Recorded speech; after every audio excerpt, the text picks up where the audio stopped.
Quatrième partie, le principe de la prééminence du droit selon Rumi. Le droit est une miséricorde octroyée par Dieu et moyen de mettre fin aux luttes. Rumi. La prééminence du droit. Rumi qualifie le droit de don de Dieu, en le décrivant comme une miséricorde octroyée par Dieu. Cette expression montre à quel point elle lui apparaît indispensable pour la société. Il attire l'attention sur le rôle déterminant que joue le droit pour assurer la paix, l'ordre et la sécurité publique, et ainsi que le rôle du droit international concernant la paix et la sécurité internationale. Le droit est une miséricorde octroyée par Dieu et moyen de détruire les luttes. Il est une goutte de l'océan de la justice, de la résurrection. Même si la goutte est petite et de faible volume, cependant, elle est rendue manifeste par la pureté de l'eau de l'océan. Comme on le constate, il considère le droit comme un instrument de résolution pacifique des conflits. Il raconte une histoire très belle dans son livre du Dedans. Quelqu'un faisait tomber les fruits d'un abricotier et les mangeait. Le propriétaire du jardin lui dit « Ne crains-tu pas Dieu ?» Il répondit « Pourquoi aurais-je peur ? L'arbre appartient à Dieu, et je suis la créature de Dieu. La créature de Dieu mange ce qui appartient à Dieu. » Le propriétaire lui dit « Attends que je te réponde. » Il dit à ses serviteurs d'apporter une corde et attacher le voleur à l'arbre et de le frapper jusqu'à ce que la réponse soit claire. Le voleur cria « N'as-tu pas peur de Dieu ?» Il répondit « Pourquoi aurais-je peur ? Tu es la créature de Dieu, et ce bâton appartient à Dieu. Je bats avec le bâton de Dieu la créature de Dieu. » Le propriétaire du jardin bat le voleur jusqu'à ce qu'il reconnaisse qu'enfreindre la loi n'est pas se conformer à l'ordre voulu par Dieu. Rumi compare la justice pour la société à un soleil pour le monde.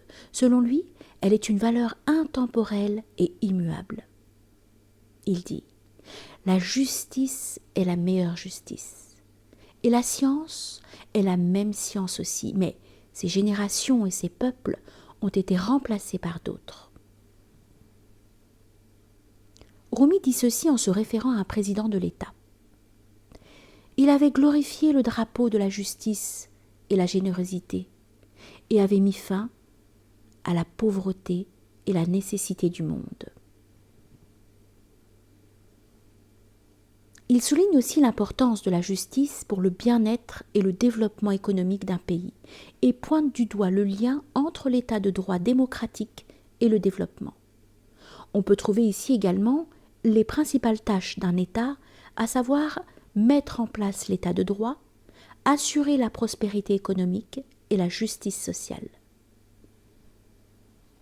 Le père de Rumi, Baha'ad-Din Veled, avait déjà dit au sultan Alaïddin « La citadelle du bienfait de la justice est te procurer l'arme des bonnes prières.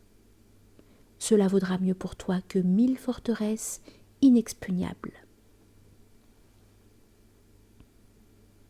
Aflakira compte également.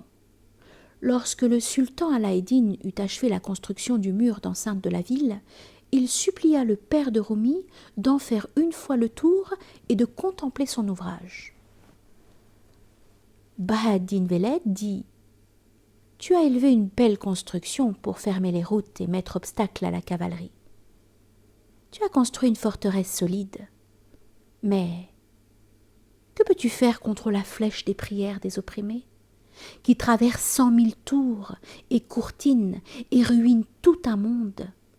Dieu, fais des efforts, pratique le bon combat pour élever la citadelle du bienfait et de la justice, et te procurer l'armée des bonnes prières.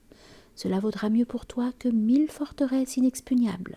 De là dépend la sécurité du monde et la sauvegarde du peuple. »